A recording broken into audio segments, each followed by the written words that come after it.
Hello, I'm Joan, and this book is called The Words in My Hand by Guinevere Glasfurd. Now, if like me you loved The Miniaturist, then you really ought to give this one a crack. It's set in the same era, which is 17th century Amsterdam, and it's a fictional account of the relationship between the French philosopher Rene Descartes and a young woman who was a maid in Amsterdam. They met in the home of her employer.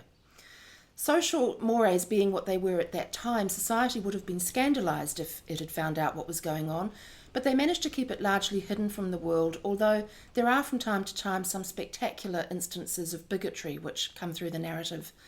But they did keep it going over many, many years, and their relationship survived children and scandal and enmities, separation, and all sorts of bitterness.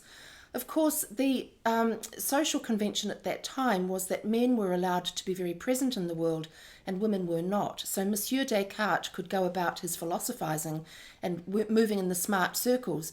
She meanwhile taught herself to write, which was considered to be a major achievement for a woman in that time, but she always lived in his shadow. This was a world that I found fascinating to visit for a while, and I'm very glad I read this book. I thought it was terrific, but I'm also very glad that I didn't live then.